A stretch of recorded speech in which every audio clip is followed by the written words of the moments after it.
Glad to be together, church. That was Nate and Christian and Preston. You just heard from Alex. My name's Garrett, and we're a church where we'd like to know your name, and you're welcome to know ours. So thanks for being a part of this morning together. Many people know that Jesus was arrested. Many people know Jesus got arrested, right? You knew he got arrested. If you knew that, could you slip your hand in the air just to show that that's common knowledge? I mean, you're not bragging. I'm asking you to. Okay, there you go. So most people know that Jesus was arrested. Most people, or at least many people, don't know that it actually took 2 tries. Because the first time the people were sent to arrest Jesus, they changed their minds. They came up to him, and then they went back empty-handed. They changed their minds. And this is earlier, prior to him actually being arrested and getting sent to the cross. And what happened was a security detail got sent, a corrupt one, to arrest Jesus, the only sinless human who's ever lived. And they come back all the way to the people who had sent them. And of course, the people who sent them wanted to know, why isn't he here? Why didn't you get him? Why didn't you arrest him like we told you, urged you, paid you to do? Like, how come it's pressured you to do? How come you didn't get him? And they said these words, the officers answered, "No one ever spoke like this man." The officers answered, "No one ever spoke like this man, ever." So there's something about his words. Not that they didn't come back and say, "No one ever looked like this man."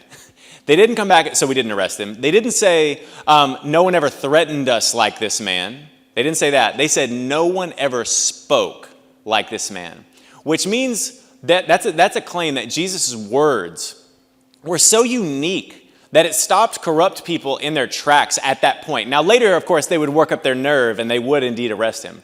But on that first attempt, there was something about his words that was so unique and so powerful, dare I say divine, that people actually paused and were not able to carry through with the plan. And by the way, that claim, "no one has ever spoke like this man," is undeniably true by any standard, I think, from any honest person. I think this much is agreeable by all. Even if you don't claim to be a follower of Jesus, maybe you're not a religious person, maybe you're just kind of checking things out, but even if you're not sure whether everything Jesus said was true, you can at least agree, I think, that what he said was certainly unique. He was truly a unique voice. And so what we've done is we've realized as a church, and as have 2,000 years worth of his followers, realized he is full of surprises. He's full of shocking statements. He's full of strange sayings even at times. Jesus had this quality where he constantly surprised people with his words. He rebuked the people he was expected to side with, and then he would side with the people he was expected to rebuke. He would come across as like crazy submissive when people would expect him to be authoritative, and then he would come across authoritative when people expected him to be submissive. It was like nobody could ever relax. People were always on their toes. He seemed to somehow offend everyone, every kind of person, and he also seemed to draw every single kind of person to himself all at the same time. He somehow seemed to be against sin, but sinners of every stripe and kind were like all around him. So he's a friend of sinners, but not a friend of sin. Who's ever pulled that off? He is a unique person. And so what we've done is we have crafted these next few weeks all the way till now and basically Christmas. It's going to be a couple months long here. We're going to be in a collection of messages called The Strange Sayings of Jesus and Why They Matter. The Strange Sayings of Jesus and Why They Matter. And the reason we're doing that is because Jesus did say some strange things, some engaging things, some things that perhaps after 2,000 years of hearing them repeated, we might actually be accustomed to them so that they don't even fall as strange to our ears anymore. But what we're going to do is try to enter in one little moment at a time over the next series of Sundays and try to experience with fresh ears the words of Jesus and why they were so shocking. So here is if you're not buying it yet and maybe you're wondering if his words really were unique, why were they so unique? Why were they so unique? Are you sure they were so unique? And here's an answer. Wait till the end of the quote. Here it comes. It's from John Bloom. "The words of Jesus has shaped the course of world history more than any other human voice. Observed as a historical phenomenon, it's the strangest thing. How did Jesus get to be the most famous man in history? 2,000 years later, no one's words have been read more, studied more, quoted more, debated more, pondered more, written and lectured about more, translated into more languages, fueled more literacy efforts around the world, and shaped more diverse cultures than the words of Jesus of Nazareth. Over the centuries, many non-religious theories have been offered for the tenacious, massive, and increasingly global influence of this wandering first-century Jewish rabbi with peasant roots and ordinary followers. None of those irreligious theories do him justice. Political, institutional, economic, social, cultural, and psychological explanations all are reductionistic and overly simplistic, and they don't explain why people find Jesus so compelling. When you look at all he said and taught, what did he say that was so historically profound? And here's the answer. He said he was God. End quote. Jesus said he was God. That would be like the first and headline strange statement of Jesus that we're going to spend our day on today. The claim of Jesus Christ, not just to be near God or like God or from God, but to be God. Jesus claimed that he was God.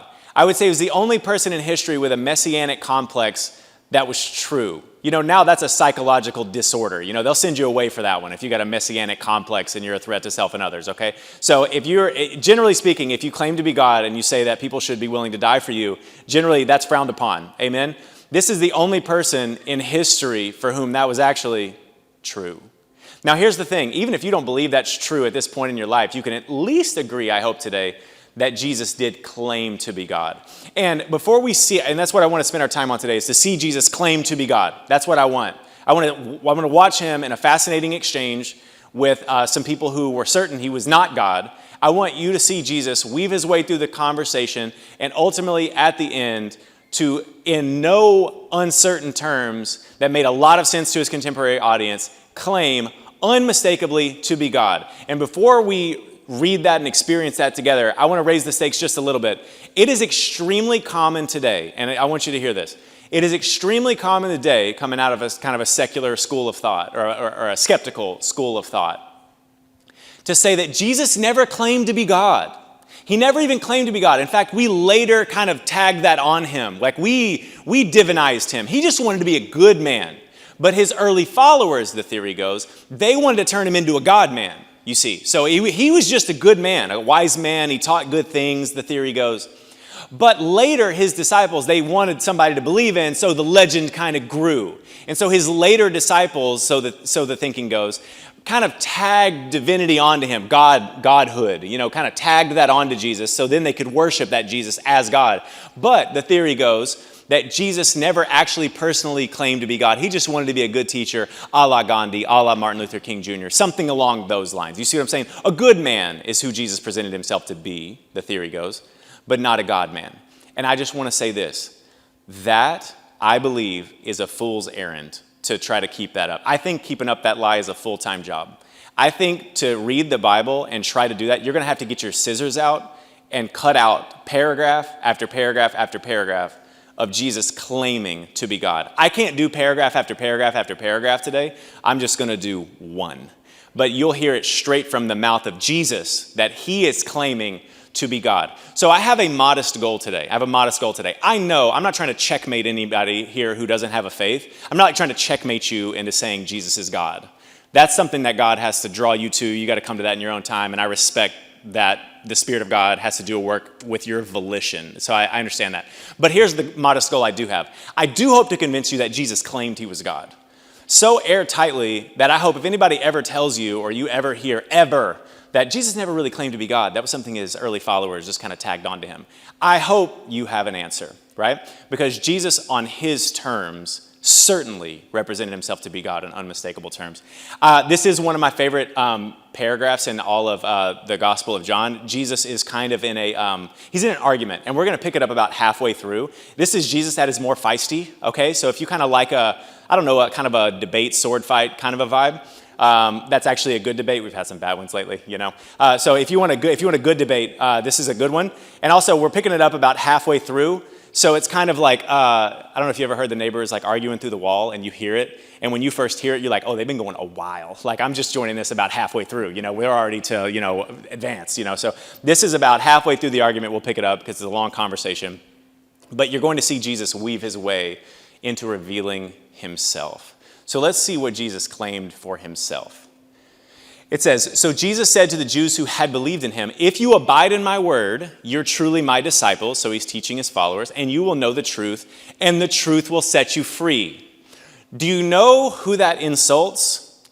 Anybody who doesn't realize they've got a problem. Anybody who wants to be free on their own 2 feet. Anybody who wants to stand on their own 2 feet and be proud enough to say, I don't need Jesus to free me. I'm free. How can anybody say I'm not free?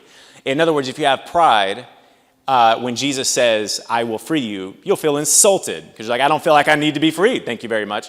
And sure enough, that's exactly how some people took it. So that's how the good news sounds like bad news to a proud person, to a prideful, arrogant person who thinks they've got it made before God. When they hear, I can set you free, they go, I'm free enough, thanks. And that's exactly what happens here. They answered him, and they based their freedom not on societal opportunity or culture. We might say that. I'm free. I live in 21st century, modern America where we're trying to do the most freedom for the most people and that kind of a deal. They appeal to their ethnic heritage. And they say, we are offspring of Abraham and have never been enslaved to anyone. How is it that you say you will become free? So they're insulted. And where they go, in their pride, the listeners who rejected Christ that day, where they go in their pride is their ethnicity and their tribe. We are offspring of Abraham. Who is that? 2,000 years before Christ. So now 4,000 years before us. 2,000 years before Christ, Abraham was like the founder of the ancient nation of Israel, which ultimately produced Christ. Okay, so when God wanted to start a nation, he had all nations on his mind, but he started with one man that led to one family that became one nation that produced one savior of the whole globe, right? So as God puts this plan in motion, he's got the entire globe on his mind. But I'll tell you this, he started with one person named Abraham, and Abraham is an extraordinarily important figure. So when Jesus pulls up on these people and says, anyone who abides in my word, I'll make you free. The truth will set you free and you'll be free indeed. Okay, when he proclaims that freedom, they say, we already are free. Because we're offspring of Abraham. So they fly their ethnic heritage flag like overly proudly. And by the way, they have amnesia because 500 years after Abraham, there were slaves in Egypt 400 years. So they literally forgot part of their history. God delivered them, right? God delivered them. God delivered them. They forgot all that, right? And God would always say, subsequent in the Old Testament, he would always say, I'm the God who brought you out of Egypt. I'm the God who brought you out of Egypt, out of the house of bondage. Constantly reminding them that they had a need, and God saved them. Well, they forgot all that now. And so now we're offspring of Abraham and we've never been enslaved to anyone. So the pride is crazy. Jesus answered them, truly, truly, I say to you, and he shifts the target away from physical bondage on the earth to spiritual bondage. And he says, truly, truly, I say to you, everyone who practices sin is a slave to sin. Meaning, Jesus is trying to reframe it for them, loving them, trying to bring them into the truth that will set them free. And he reframes the issue and he says, I am no longer, everyone who practices sin is a slave to sin. I'm not talking about nation on nation, tribe on tribe type stuff right now. I'm talking about the global problem of sin that's in every single human heart. And if you practice sin, which is anything, idea or action that is offensive to God and damaging to yourself, that is sin. And if you practice it, you are enslaved to it. The slave does not remain in the house forever, but the son remains forever. So if the son, he's referring to himself, if the son sets you free, you'll be free indeed. I know you're offspring of Abraham, because, by the way, Jesus was one too. It's amazing that they went like an ethnic flex when Jesus was literally of the same tribe. Jesus says, I know that you are offspring of Abraham, yet you seek to kill me because my word finds no place in you. And now he starts to begin his hints at divinity, and he starts to progressively reveal his connection with God. He says, Jesus does, I speak of what I've seen with my Father, and you do what you have heard from your father. Okay, I don't know about you, but whenever, like on the playground as kids, when we start doing my daddy, your daddy, something's about to happen. Like say there's no turning back. We have crossed the line at this point where we're not talking about each other's fathers and, all this. So now Jesus is saying, I am from my Father, right? And he's clearly indicating that that's God. And then he's saying to these people that they're from another father. And he doesn't say who it is yet.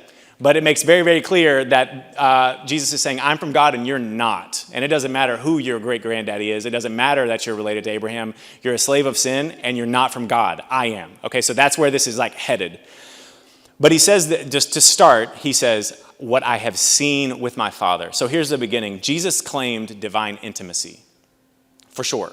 Jesus claimed divine intimacy. He's saying, I am doing the things on earth that I have seen with my Father. The things I do on earth are representative of the Father's heart. Jesus is saying, I am close with God. So that's not quite yet saying that he is God. That's coming later.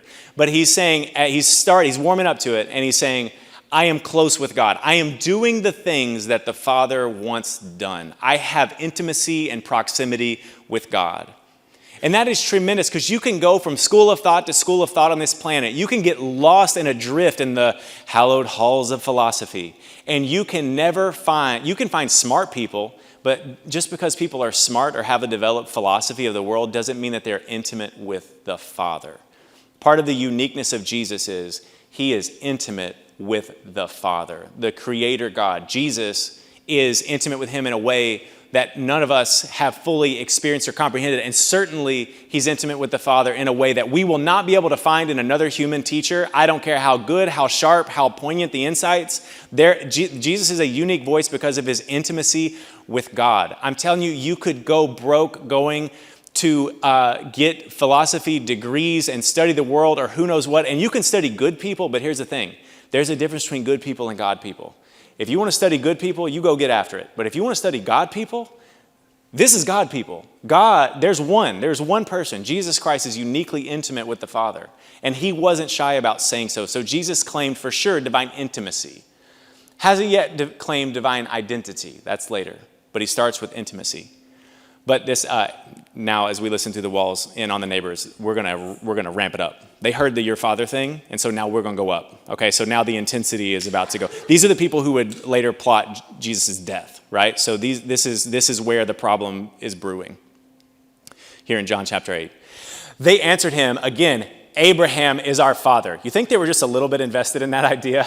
Like all roads lead to that idea for them. Abraham is our father. Like that's, you ever notice like when you're talking to somebody and you're like, they didn't even hear me. Like they've got point 1 and point 2 and point 3, and they're just gonna round their bases in a loop, but they never heard me. Like they didn't hear me. They're gonna talk about, you can just tell when you're trying to speak to someone, it's like, I don't think they're gonna listen. I think they've got something they wanna say. And the thing they wanna say is, Abraham is our ancestor, and that's our bloodline, and that's all they can hear. They didn't hear anything about sin. They didn't hear all that. They didn't want to respond to that at that point. They start with, Abraham is our father. And Jesus, he could have walked away. This is what's amazing. Like he could have just been like, let's get lunch with people who want to listen or something, Because I'm personally like, if I'm on the sidewalk with somebody and getting a spiritual conversation and then it turns rocky, I'll be like, go with God, my friend. Like I don't feel like I gotta stay in it. You know what I'm saying? Like if they're unavailable, I don't feel like I gotta stay in it. You know what I'm saying? But Jesus just stays in it. We're not even close to done. Jesus said to them, if you were Abraham's children, conditional statement, meaning he's not convinced that they really are Abraham's true children in a spiritual sense. If you were Abraham's children, you would be doing the works Abraham did, which by the way was to believe God and follow him. If you were Abraham's children, you would be doing the works Abraham did. But now you seek to kill me, a man who has told you the truth that I heard from God. That's not what Abraham did. And then again, you are doing the works your father did. They said to him, and listen to this, small towns are mean, because, the whole deal about, Mary was pregnant with the Holy Spirit at Christmas. So it followed Jesus around, you understand, that there was a questionable birth here. You see what I'm saying?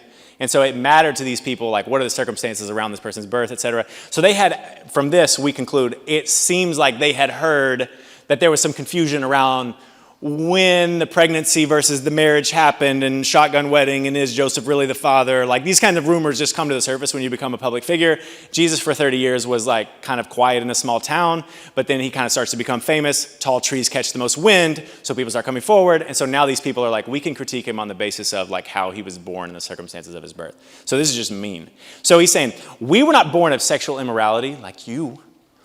And then he's saying, we have one father, even God. So they're saying God is our father. So now we're arguing about who is God really the father of. Jesus said to them, if God were he could have walked away. Like he could have just been like, okay. Jesus said to them, if God were your father, you would love me. Okay, so now he's claiming even closer proximity with God, right? If God were really your father, you would love me. Because God and I are so close, in other words, that if you love him, you would love me. For I came from God. Okay, that's ramping up. For I came from God and I am here. I came not of my own accord, but he sent me. Why do you not understand what I say? It is because you cannot bear to hear my word. You are of your father, the devil. All right, and at that point, that's it. Okay. And your will is to do your father's desires. You want to do what he wants to do. He was a murderer from the beginning. You notice, like, how would he know that unless he was there? Like, how would Jesus know that unless he was there? So you see the divine nature, like, kind of poking through. He was a murderer from the beginning. He does not stand in the truth because he's talking like a father. He's talking like Jesus is big brothering Satan. Like, yeah, he was like that from the beginning. You know what I'm saying? Like, he's talking like he's in a higher authority position than Satan. And he's saying he was a murderer from the beginning and does not stand in the truth because there's no truth in him. When he lies, he speaks out of his own character, for he's a liar and he's the father of lies. But because I tell you the truth, you don't believe me. Which one of you convicts me of sin? I mean, that's a bold move, right? Because I'm telling you, if I stand before all of the American public and I'm like, who convicts me of sin? There would be like 50 people that are like, because I didn't live as a follower of Jesus, you know, and I still sin on accident, right? I used to sin on purpose. Now I still make mistakes that offend people that I get to apologize for, right? But whether on purpose in earlier days or on accident now, a lot of people, you know, but Jesus can say with integrity, who convicts me of sin? Like, who in the entire human race caught me doing wrong? If I tell the truth, why do you not believe me? Whoever is of God hears the words of God. The reason why you do not hear them is you are not of God. You have an appetite for lies, not truth. And so that line, remember, he said, I came from God. So that's not just intimacy language, that's origin language. So Jesus claimed divine origin. Not just intimacy, origin. I came from God and I am here. Listen, there's a lot of good people you can study. Like I like history. I'm a fan of history to like a nerdy point. You know what I'm saying? And I can tell you there are some impressive human figures in the halls of history if you find them. None of them came from God in this sense and way. There is a uniqueness in the claims of Christ, okay? When you look at, I don't know who your human heroes are. It could be a family member. It could be a historical figure. It could be a teacher. It could be somebody who achieved something for a society, a liberator of some kind who led people to greater freedom and hope and joy. But no matter who your human hero is, they didn't come from God like this. And if your human hero talked like this, they would need a medication prescription, right? Because it's not true. You see what I'm saying? Because they can't back it up with miracles and resurrection power, right? So every other human is just going to be capped at really good, but they can't get to really God. And Jesus claimed very clearly, I came from God, divine origin. And then he's talking about the origins of Satan as if like Jesus is the parent watching the kids grow up. You know what I'm saying? Like he's got an authoritative tone, like he watched the events unfold. Jesus claimed divine origin. In fact, at one point, this is all over, these principles that Jesus claimed, divine intimacy and divine origin, these are all over the New Testament. At one point in John 17, Jesus is praying, and he prays, Father, restore to me the glory that I had with you before the world began. Right? So he's clearly over and over again saying, I'm not just intimate with God, but I originate from God, which still doesn't quite claim divine identity, but I would say we're getting real warm. And this goes on. This paragraph is where the argument ends. The Jews answered him, are we not right in saying that you are a Samaritan and have a demon? So now the insult's just like ratcheting up, like now you have a demon. A Samaritan, you remember this particular circle of people was very proud of their ethnicity. So what are they going to critique people on? Ethnicity. Okay, so if they think instead of God diffusing his glory across all races and people groups across the globe with equal beauty attached to each one, which is a true and a biblical view of being made in the image of God, right? If they're going to say, no, we're the best, that means somebody's got to be worst, right? For them, worst was Samaritan. So that's why they say, are we not correct in saying you're a Samaritan? You're one of those people who don't have a pure bloodline. You're one of those, this is racism. This is like definitely racism right here. So are we not correct in saying that you are a Samaritan and you, for good measure, you're a Samaritan who's demon possessed? Like this doesn't hit us because we don't know what Samaritan means. And 2/3 of New York doesn't believe in demons. So this doesn't hit as like a huge insult. This is massive. Like this is bad of words in this culture and context as you can say to another person. Jesus answered, I do not have a demon, but I honor my Father. And you, and then let's accelerate the issue, you dishonor me. Not just him, you dishonor me. So now Jesus clearly feels entitled to their honor, seems like God. Yet I don't seek my own glory. There's one who seeks it, and he is the judge. Truly, truly, I say to you, if anyone keeps my word, he will never see death. So now Jesus is promising eternal life to people who trust him and follow him. And he does this all over the New Testament. Just watch, just read it and see. He does it all the time. And he says, if anyone keeps my word, he will never see death. Who has the keys to eternal life but the God who never dies, right? So clearly he's showing his divine nature. The Jews said to him, this convinced them at this point, now that he's done promised eternal life, now they're convinced. The Jews said to him, now we know that you have a demon. Abraham died, as great as Abraham was, and the prophets died. Yet you say, if anyone keeps my word, he will never taste death. Are you greater than our father Abraham who died? They're like, I dare you. Just say it. Just like say it. You ever seen two people that are about to fight? I feel like everything's about fighting today. I'm sorry. It's supposed to be a place of peace. Anyway, you ever seen two people are about to fight and like one of them says like, say it again, say it again, say it again. Like kind of like, I dare you, I dare you, I dare you to say it. If you say it again. And so that's this for them. Are you greater than our father Abraham who died? I dare you to say that. And then he says, and the prophets died. Who do you make yourself out to be? So it's dawning on them that Jesus is claiming something unique for himself. They're not misunderstanding him.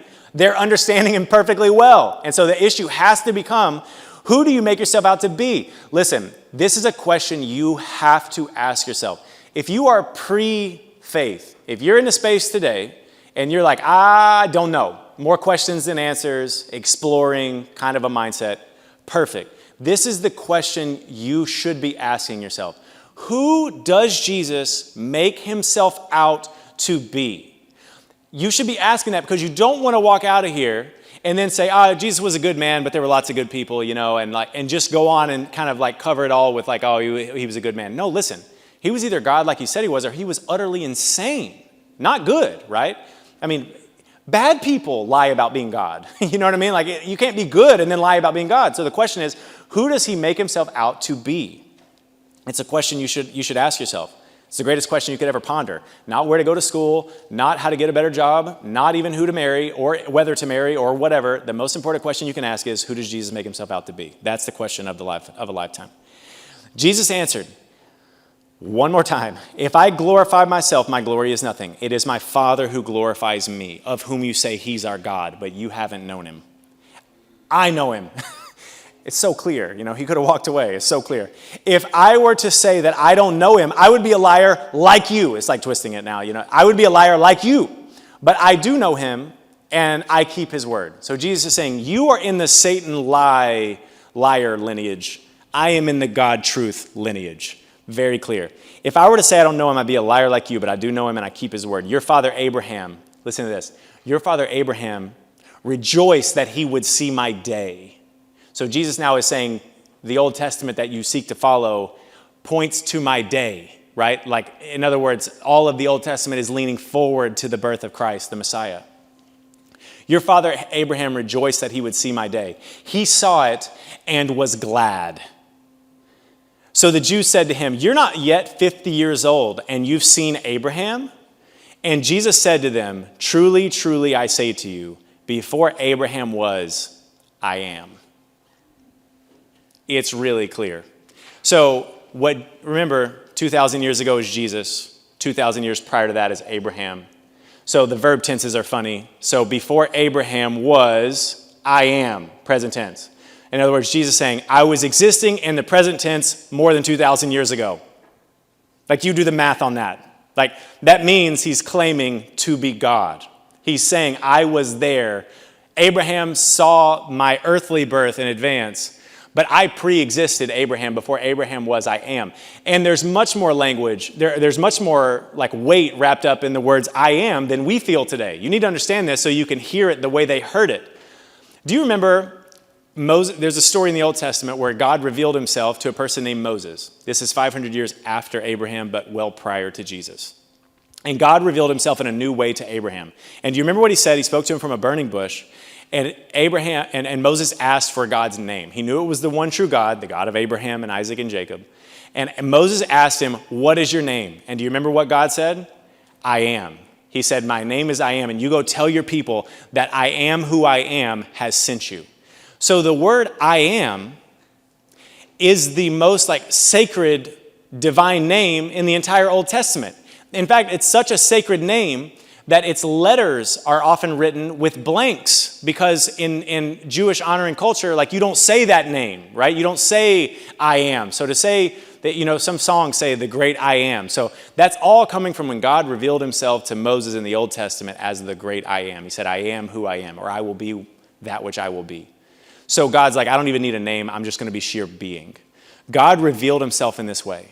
Everybody knew that. These people were experts in the Old Testament. That was new information in TMI. That was first grade to them. They knew God had revealed himself as the great I am. So when Jesus says, before Abraham was, I am, it is unmistakable that Jesus is not just claiming divine intimacy or origin at this point, but that Jesus claimed divine identity. With this statement alone, before Abraham was, I am, echoing the words that God himself introduced himself with 1,500 years prior to Moses. I am who I am. And Jesus says it right here. Before Abraham existed, I am. Just like the Father who revealed himself in the burning bush to Moses. It's unmistakable. Jesus claimed divine identity. This is a claim to divine identity. Okay? It could not be more clear to people who understand the way religious dialogue happened in the first century, which I've tried my best to invite you into today. It could not be more clear that this is a claim of divine. Not just I'm close with God, not just God sent me, but I am God himself. And by the way, the reason we know that is because their reaction proves it. So they picked up stones to throw at him to kill him on the spot. Skip the trial, skip the arrest, skip the we're in the background getting somebody else to come arrest him. We're going to kill you now. We're going to kill you right now. So they decide and why would they do that? Because they heard him claim to be God. And in their mind, that's punishable by death. That's the highest form of blasphemy. That can't happen and all this. So they decide Jesus has to die on the spot. This right here is proof that they understood him rightly. They didn't, is it true that Jesus died because he was misunderstood? I would say partly. Maybe he was misunderstood. I think part of it is he was understood perfectly, right? People understood exactly. The people who were in power understood exactly that he was claiming to be God oftentimes. They missed a lot of things, but they did not miss his claim to divine identity. So they picked up stones to throw at him, but Jesus hid himself and went out of the temple. It was not yet time for him to be arrested. And by the way, when he would subsequently be arrested successfully, he would give himself up. And when the guards would say, we're looking for Jesus of Nazareth, they didn't know his face. And when they said, we're looking for Jesus of Nazareth, Jesus said, I am he, and they fell down because there's that much power wrapped up in the divine name and identity, right? So Jesus is God. It's not mistakable. Now, I want to say this. What does this have to do with you? What all does it have to do with you? A good piece of information, right? To know that Jesus definitely claimed to be God, and the whole idea that his followers later pinned that on him is nonsense. So helpful info. What does it have to do with you? Here it is. You are invited to a shockingly high degree to share in those things too. You and me are invited, and your family and your friends and your coworkers and your neighbors and everybody are invited to share in those same realities. You remember Jesus claimed divine intimacy, origin, and identity. Well, to a shocking degree, he seems to want to share those with you. Listen to this. Jesus said he had intimacy with God, but he also said this, if anyone loves me, he'll keep my word, and my Father will love him, and we will come to him and make our home with him. So that's intimacy, right? I don't know about you, but I don't make my home with people that I'm not interested in being intimate with. You know what I mean? I don't just make my home with anybody. So if God the Father and God the Son are making their home with you, that is intimacy. God is looking to make his home with you. I'll read it one more time. Jesus said, if anyone loves me, he'll keep my word. My Father will love him, and we will come to him, and we will make our home with him. So it's not just that Jesus is intimate with the Father, They want to be intimate with you, with us, with humans. That's the goal of this whole thing. Jesus also said he had divine origin. Did you know that you have that too? In a different sense than Jesus, of course. You're not the Messiah who entered the world as a redeemer. But you did enter the world with the image of God stamped on you as a priceless human being. You know, in Genesis chapter 1, it says that God made humans in the image of God, male and female. He created them. So that means you are bearing the mark. You are bearing the mark of God. His dignity is upon you. You have a royal father. Like you are of God in a very real sense. It's why you think. It's why you decide, it's why you feel, it's why you desire, it's why you want progress, it's why you want resolution. These are qualities that God stamped on you. You're carrying his DNA, okay? And here's the thing. A lot of effort has been done to say that we come from nowhere. We come from rocks who banged together enough billions of times on accident until finally a few billion years in time and chance plus matter equals, boom, here you are. And I'm telling you, that DNA test does not match, okay? If we could get you, okay, on like a daytime TV show, with like a rock doing the paternity test and God doing the paternity test, it would be like, this one's the father, okay? You know what I'm saying? Like, God is the father, okay? Your DNA matches him. It's why you are the way you are. It's why you're not traceable to any other source. You have a divine origin in a very real sense, and you will wander on this earth until you realize that. So divine intimacy, Jesus wants to give you. Divine origin, you already have. But what about divine nature? Is that a stretch? I mean, would it be a stretch to say we have divine identity? Like, what about divine identity? Feels like Jesus gets to have that one himself, right? Listen to this one verse, though, that seems to bend the rules. This is in Peter. It says, he's granted to us, God has granted to us, his very precious and his very great promises, so that through those promises you may become partakers of the divine nature. Partakers of the divine nature.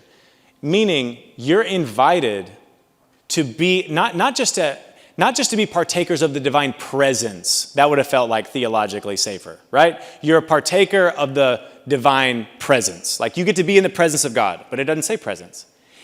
Or blessings, partakers of the divine blessings. God blesses you. But it doesn't say that. It says partakers of the divine nature. Meaning God is inviting us to far more of himself than we realize. We often shortchange the gospel into some of its good news parts, but not all of its good news parts. Like forgiveness is promised through Christ. Well, that's a priceless gift, and you do get forgiveness. A fresh start. Well, that's true. If you come to Christ, you get a fresh start. That's a precious part of the good news. If you come to Christ, you get a clear conscience. That's true. You can have that. That's a blessing, right? You can be declared righteous, forever. That's true. You can have eternal life. That's true. All of that is an important part of the good news. But I'm afraid what we often leave out is that we get to be partakers of the divine nature. Like you get to play a role that is much more closely linked with God than you think. Now listen, you're not going to be God. And if you walk out of here and say, my pastor told me that I'm God, then you tell him your pastor's somebody else, because I didn't say that. I'm saying you get to be a partaker of the divine nature, right? I'm saying you get to realize in Jesus Christ that you not only had the dignity that God stamped on you the moment you were conceived, but you also have the dignity of knowing that God wants to make his home with you, and not just his home with you in terms of intimacy, but that you would be a partaker of his nature, that he will actually share his nature with you. So this is not just a claim today about Jesus Christ and one of his strange sayings, which was, I'm God. That was the strange saying for today and why it matters. I'm God. That was the claim of Christ. But it's not just an FYI about him. It's an invitation for you and for me to return to him, to take him up on his offer and say, I lost some of the dignity that was supposed to be mine. I lost some of what was supposed to be, what God stamped me with, the image of God. I didn't behave like I had it, right? And I want it back.